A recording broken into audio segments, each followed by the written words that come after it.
So Americans are leaving America at an alarming rate. Almost 2 million Americans now reside in Mexico. And that's not the only country average Americans are relocating to. But why are Americans leaving America? I hate goodbyes. We'll address this question later in the video. First, let's discuss Portugal, currently the most popular destination in Europe for Americans seeking a new life. Why did you come here? Looking for a retirement spot. Oh, really?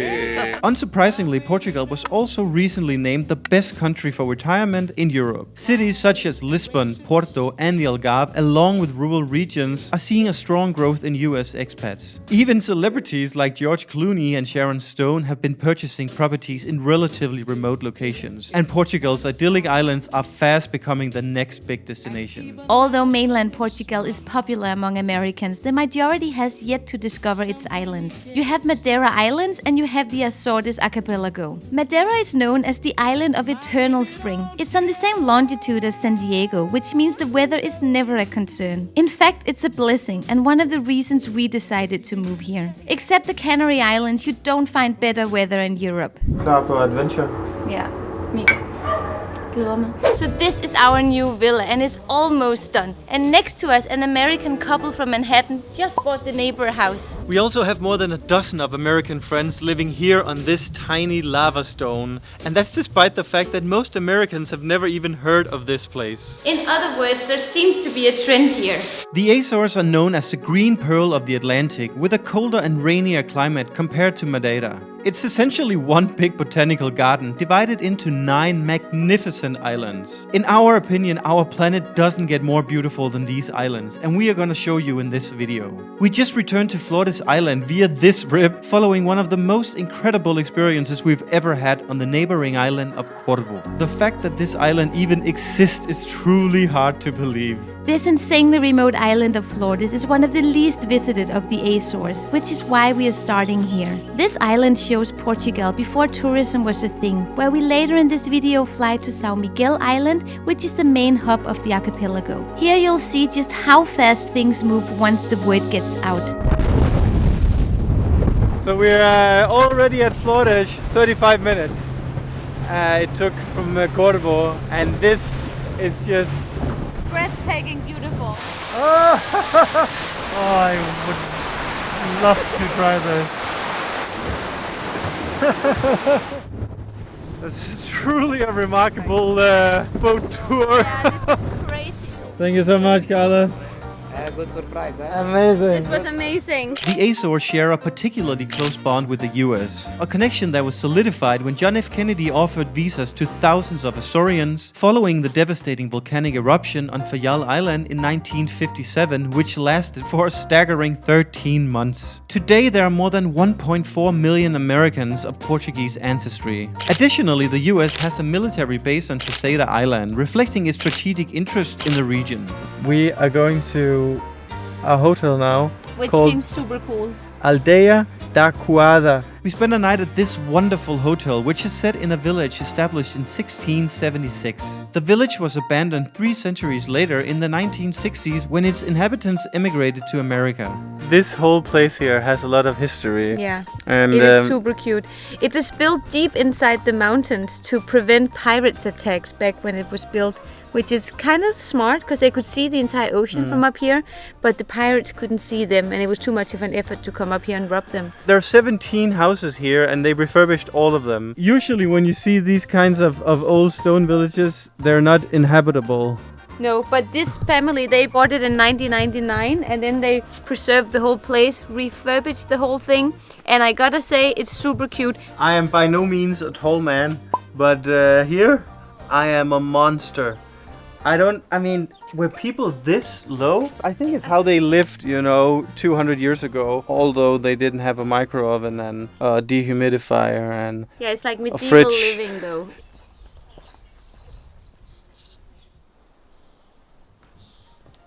Many Americans have always had a fascination with Europe. Perhaps this is due to the striking contrast Europe offers in nearly every aspect of life. For example, in the US, you could drive around in a Hummer H1 and every road or driveway would accommodate it. I mean, we can barely fit our BMW when we drive off the highway. Not that it's always this bad, but no Hummer H1 is gonna fit here.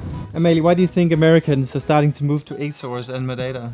I think they just want to get out of America. And then when they realize that they can come halfway to Europe and still be halfway near their family in the States, living on a paradise island, I think that's why. Also, the fact that getting a visa here in Portugal as an American is some of the easiest countries in Europe. But buying a house here also is so cheap compared to the US. Of course it's not super cheap in Portugal anymore, but the US... Forget about it! Okay, so I was asked the question, why are so many people leaving the US? And I'll try to give you at least what I've seen out on the forums, because I have moved to Portugal from the US, and I've been here a little over a year, and I have a little bit of a sense of why some people choose to leave the US. Safety, politics, cost of living, work-life balance. Gun violence in the US seems to be out of control. But I will say I lived in the US my whole life. I was never affected by gun violence. But it permeates the news, and it's always in the back of your mind, and it makes a lot of people feel unsafe. Now, if you have a different opinion, you're making a huge political stand nowadays, which I think it makes a lot of people feel uncomfortable, and there's no more common ground. It's really now them versus us type of thing, which is terrible. Cost of living. The US can be very expensive. Not all areas, but if you want something really nice, you want good food, good weather, it's gonna cost you a lot of money. I worked at a company for 21 years, same company, and it took me 10 years to get more than 2 weeks vacation. And after 10 years, I got 3 weeks vacation. Not great. But out of all those different things, those are very negative. But I will say probably most Americans, when you truly get down to it, most Americans, the reason they leave, it's for the adventure. It's to see how the other world lives. That's it. See you later. Bye. The number one reason why the islands of Portugal are experiencing a rapid increase in American residents is quite simple. It's paradise. How else would you describe a dining setup like this? This caipirinha literally tastes like sitting on the beach in Rio de Janeiro. Cheers to a dry bit tonight. I have to say, this setup right here, it's picture perfect. It's like we're filming Notebook 2 or something. What do you want? It's not that simple. What do you want?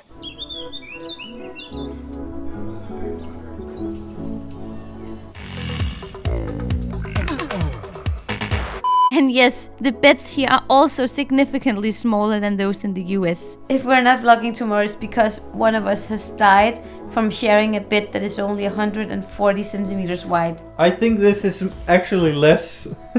We firmly believe that the only reason these islands aren't massively overrun by tourists and swarms of expats is because they've simply been kept a secret. It was the same with mainland Portugal, which didn't gain mass attention until 2015 and onwards. Interestingly, it was also in 2015 that Azorian airspace was opened to foreign competition, enabling low-cost airlines like EasyJet and Ryanair to serve these destinations. That's also why the Azores don't have a lot of hotels nor many homes that correlate to what us foreigners are used to. We were also surprised to learn that many old houses in the Azores have mold problems because it's humid and rainy all year round. The problem is here that it's so humid that even our water bottle was dripping water this morning, as if you just took it out of the fridge an hour ago. And you can see it on the houses here, like there's a family living in here, and it is completely molested by mold. Interestingly, mold wasn't a problem in this very old stone house, but we did keep the dehumidifier on.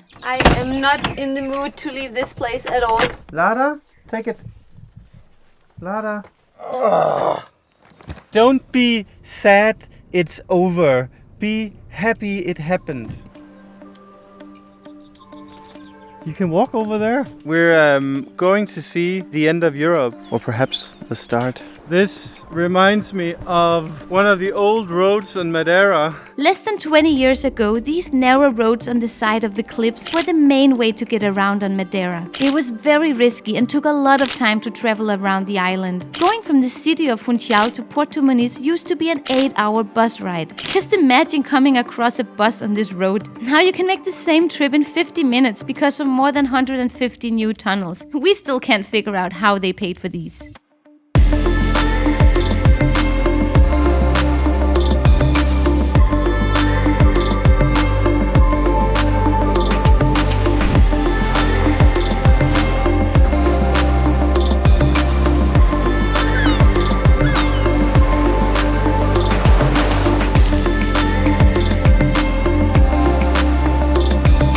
I can't help feeling a little bit like a modern Columbus, westernmost point of Europe. Ladies and gentlemen, Madeira is definitely a lot more developed than the Azores. Since the 80s, Madeira has been popular among senior citizens, especially from the UK, Germany and Scandinavia. Today you have more than 15 five-star hotels in the city of Funchal, which is pretty crazy. Furthermore, we keep seeing new wonderful additions to the gastronomic scene, which is hugely important for our day-to-day well-being. One thing that I am appreciating right now is that we can go out for a fine dine lunch experience and have plant-based food. this is another indication of how Madeira is becoming quite internationally developed, in the sense that you find these kinds of restaurants here. This is new. You didn't have this just a couple of years ago when we moved here. It's like it's picking up on all the things that people who want to live the good life want, you know, and now it's really taking speed here in Madeira.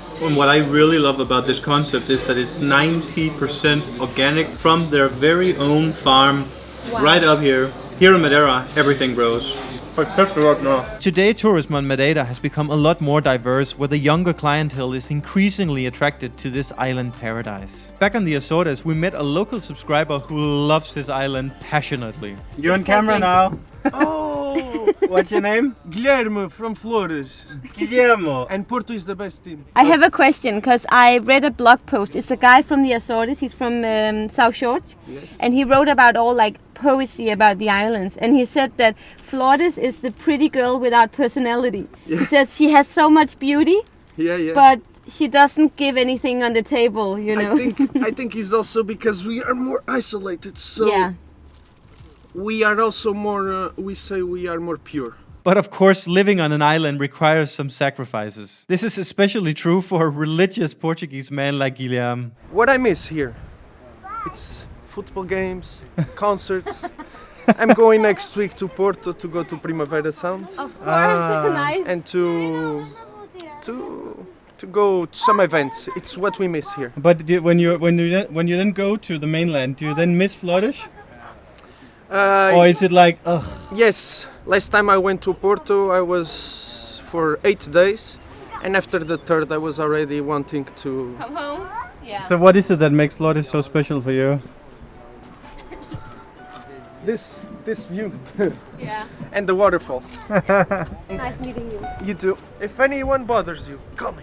Or say, I know Guilherme. Living on an island is definitely not for everyone, but it also gets a bad rap. Many people reject the idea of island living without ever giving it a try. So our move here to Madeira was based on 3 prior visits where we had fallen in love with everything about this island. And we hadn't given it any thought in terms of what living here would be like. All we could think about was how much we love being here. And sure enough, living here isn't the same as visiting a couple of weeks every 6 months. But that doesn't mean we don't love it here, because we absolutely do. We are so grateful to call this home. I mean, what more in life do you need than waking up and having a morning like this every day? Look at the sunrise, guys. And even if you moved into the greatest super luxury yacht in the world, it will become everyday normal. And this big yacht will also become small, just like most islands. And that's why we like to go somewhere every 2 months or so. But when we lived in Lisbon, I don't believe we were any less restless. Of course, we don't know if we're gonna live here forever, but for now, Madeira is our home. Let's go back to the Azores. So it's so funny that we have a couple of, actually numerous followers who were born here or grew up here. And Lucy, she wrote, "You are so close to the village of Fagecinia. Go visit. I used to live there till I was 6 years old. I hope you take a picture of the little plaza with my favorite tree in front of the little cafe general store. My dad used to own it. So many memories rushing in. And Lucy, we're gonna go there just for you right now. It's right there. What a cute little square. This has to be it. This must be the tree. 4 lojas. Quatro? Havia 4. Uma ali, uma aqui. Porque não tem lojas hoje? Já não há movimento. Você vive tudo a sua vida aqui? Depois que fiz o serviço militar foi aqui. Ok. Muito obrigado, amigo. Muito obrigada. Nada. Bom dia. Bom dia. It's almost like a film set here. It's so Yeah. cute. It's so gorgeous here. Like this is out of Forrest Gump. My mom always said life is like a box of pastel natas. Americans who move to the Azores and Madeira usually have one thing in common. They not only appreciate the nature, but they actually engage with it. People often call both the Azores and Madeira the Hawaii of Europe. We even made a video with that exact title. I haven't been to Hawaii, but it is more Hawaii looking than anything else we've seen. yeah, even more than Madeira. Yeah, absolutely more. We met a couple of Americans yesterday and they said that Oahu in Hawaii is very similar to Flores. Yes, it's somewhat of a silly comparison, but since everybody knows about Hawaii's beauty, it's an easy way to describe these otherwise little-known islands. Black Lagoon. Black Lagoon, guys. That's a keyword for a project we have upcoming. Black Lagoon. Just remember that. Spoiler alert. A car it shouldn't sound like this. This is how it sounds uphill. And we can't go in second gear because then the car stops. Although life in Portugal is wonderful, the reality of living here shouldn't be overly romanticized. This rental car is a great analogy for the many hurdles of living here. Bureaucracy is a particular pain in the buns, and getting things done often turns into a big challenge. I remember when we moved to Portugal, it took us 17 days of full-time effort just to get electricity. Whether you're used to the convenience of everyday life in the US or Denmark where we're from, adjusting to Portugal can be tough in these aspects. However, for us, these issues have never been deal breakers. In fact, the occasional inefficiency is part of why Portugal is such a great place to live. The people here are super relaxed and very friendly. We like to joke that if they relax an inch more, they'll have to change their underwear. Even the police are suspiciously friendly and laid back, unlike in Spain and Italy, where they'll use any excuse to nail you to the wall. Branco. Tem caniche? Sim, caniche. Sí. You know, in Portugal, they are just obsessed with making gin. And they're pretty good at it too. We'll take it. What tonic do you use? It's Figure Tree. Oh, nice. Mediterranean. Ah, my boy. We have a cocky friend in Lisbon, and when I said to him that we are going to the Azores, he's like, yeah, but you know, they don't know how to live the good life here. And as far as I'm concerned, after being here for a couple of days, I totally disagree. I feel like this is where they know how to live good. Do the locals party every day here? Sometimes. This bar here is so cute. I mean, it's One of my favorites, actually, Yeah. of the trip. the most charming place we've been so far in terms of the local spirit. I actually think that visiting a place like this is just as important as discovering the nature of Flores. Saúde, carinho e amor. Even though Flores is one of the least visited islands in the Azores, this blackboard shows international visitors to this bar just from the past week. In other words, even Flores is quickly becoming more popular to the point where it's hard to find a hotel, let alone a bed to sleep in. We talked with locals who said that finding staff is a big problem because there's nowhere for them to stay. At the moment, we have so much accommodation for the tourists, but if we need people with, if I want to open a job application for a doctor or a teacher or this or that, they have more trouble than the tourists to find a house. Planning our trip here was a nightmare as we had to book one night here, another night there, then 2 nights in a different place, followed by 1 night in yet another place. Although it can be inconvenient to visit these islands, it's also what makes it special. In this day and age, there isn't much left to discover on our planet, but places like Flores and Corvo Islands still exist. I would even go so far to say that the Azores and Madeira Islands are still somewhat undiscovered, as they're nowhere near the level of mass tourism that's been happening for decades in places like the Canary Islands, Crete, and Mallorca. So I'm an avid plane geek, and I remember the first time we came here in May 2019. you would have around 15 planes coming in a full day. And today you have 60 planes coming in. Film, film, film!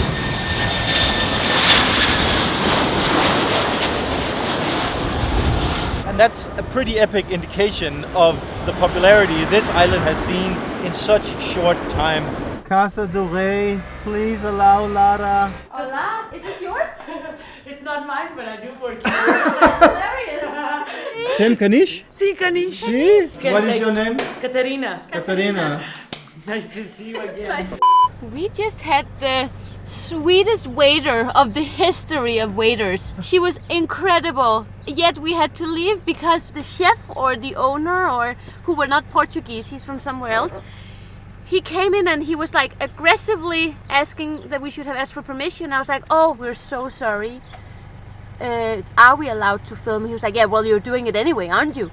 I was like, oh yeah, but we can delete it and then, you know, we won't do anything more. And he was like, well, you're already doing it, so. We're gonna go back to the other place we just had a gin and tonic, and I'm excited about that. Oh, poor girl. She was so nice, that girl. Yeah. Castaway island life can be challenging from time to time, which is probably the explanation for this situation. We all have bad days, so once we sat down at this assorti and wine and cheese table, we had already forgot about that otherwise unpleasant encounter. I'll take this one, you get the rest. Nej. Stop dig selv. Lige nu. Amalie. Even though we had complained about the moist bed on our first night, we were quite happy to be back here. Sharing a bathroom with strangers is way out of our comfort zone. But somehow we already look back at this experience with a soft heart. We're back. Room service, 2 beers, a large portion of fries.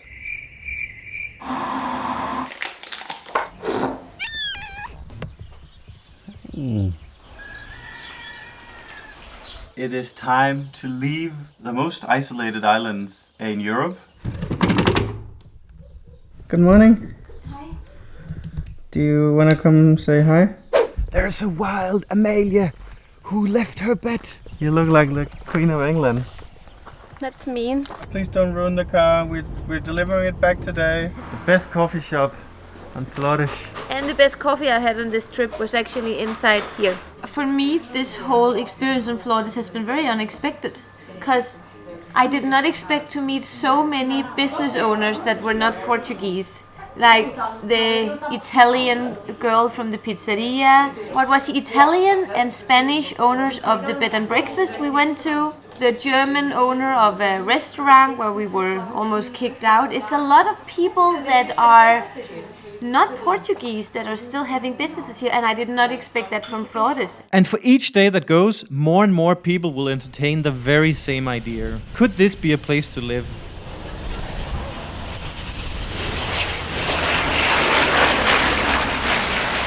It is time to fill up our precious little gump. Now we just need them to approve the car so we can get our 1,300 euros deposit back. We just dropped off our car keys and she didn't even need to check the car. That's how beat up the car is and she knows it.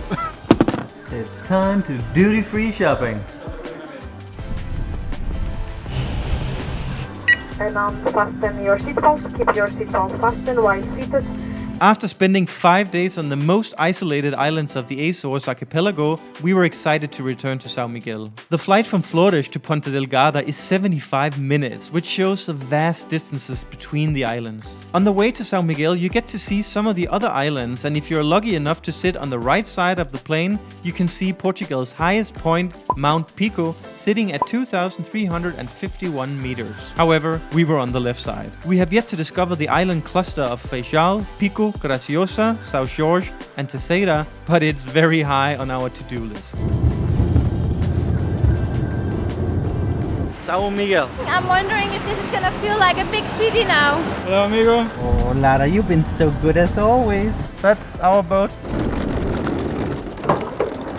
Our home for tonight, guys. We can even plane spot from here.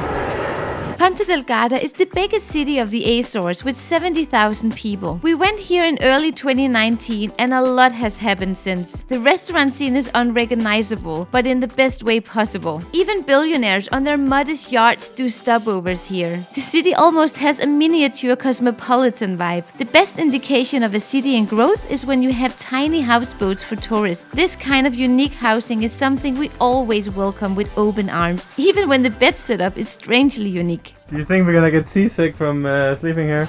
No, there is one bed. Really? Yes. What? This is not included. The beer. Let's try that. €5. That's crazy. It's good.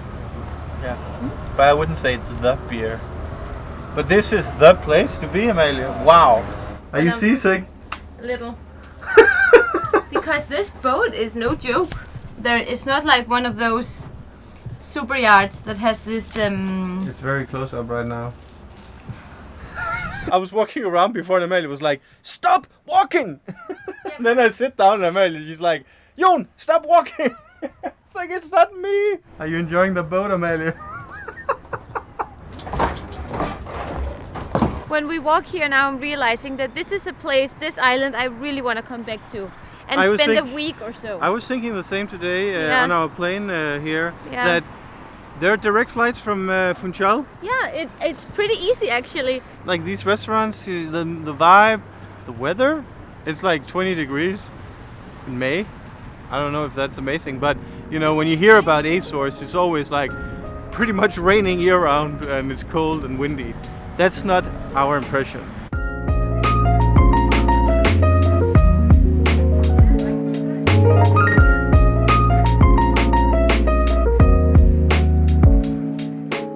Because it's our last night here of the Azores adventure, we went full bankroll on the wine here. This is the finest Azorian red wine you can get, Sapozinho.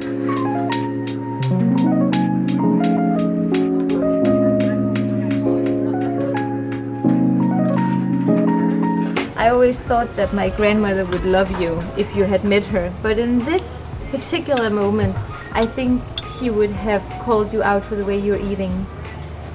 What do you mean? You're doing 4 mistakes when you're eating now. You're lifting the plate. You are scooping the spoon towards yourself instead of scooping it away from yourself. You're leaving your fork in the plate when you're not using it. And you are clinging the fork into the... yeah. Richard, you know I love my family, but that's no reason why I should have to acknowledge them in broad daylight. So we had an absolutely wonderful dinner where each plate was a creative take on typical Portuguese dishes. In a way, this experience is a good analogy for what is happening to the islands. We're seeing a lot of beautiful additions where it's obvious people are carrying out their life projects. Of course, there is a fine line between extreme gentrification and maintaining the root culture of a place, but I feel that it's not being jeopardized. Our impression is that most of foreigners who fall in love with Portugal have great respect for its people and traditions, so when they move here, they don't try to jam their own set of values down the throat of the locals. I just said off camera, then whenever we're going to like fine dine restaurants, it's always a dessert that I struggle with being baffled by. And then we get this, which is absolutely incredible. It reminds me of Vidago Palace when we had a banana. That was not a banana. You want to see the price of this? Is it not soft? Do you want to sleep here, Jon? Come on. Bom dia. How did you sleep? Very well. It was like sleeping on a plane with a lot of turbulence, actually. I'm going to ask you a number of questions now and you have to answer fast. Okay, best experience here on the Azores? Hiking Cordovo volcano crater. Worst experience? The green room. What has been the best food experience? Yesterday night. Worst food experience? Well, we haven't had it yet. What do you like the most about the Azores? The nature. But this is a great way to say bye to São Miguel and the Azores. Azores for this time. For this time. See you in Madeira. Hi. shebang. The Azores is an incredible archipelago that should be on everyone's bucket list. With each visit, our appreciation for these islands grows stronger. And the same goes for Madeira. Of course, we're way past the honeymoon phase, but it's still a place we are so happy and proud to call home. It's our sanctuary, and we literally cannot mention even one place on this planet where location, safety, weather, culture, beauty, quality of life, and cost of living can compete. As we've already said, this is paradise. We made it home alive. It feels good. Guys, we're so excited to announce that our brand new Madeira guide is finally ready to go. This is the ultimate Madeira guide that we have designed to make your trip to Madeira as good as it can possibly get. You get our blueprint to all the best things to do and see, best restaurants and best places to stay. The guide is interactive and super easy to use, so you can just pick and choose whether you want to go for a hike, a waterfall, a restaurant, a hotel, where to rent a car, and much, much more. And you can do all this on the go, as you also have full access to the guide on your phone. This is really helpful, as you can always see if there are any points of interest nearby. Each thing to do comes with a message from us, packed with everything you need to know. And we also include videos, so you really get a good idea of each place you might want to go to. We've even made the perfect 5 and 10 day itinerary where every day is carefully planned for you. We are really proud of this guide and are convinced that this is gonna help you get the best possible experience on Madeira. Since we are launching our Madeira guide with this video, we are offering you a 30% discount. With the code Madeira, it's less than $35. And the cool thing is that we always keep the guide up to date. You can find the link to the guide down below.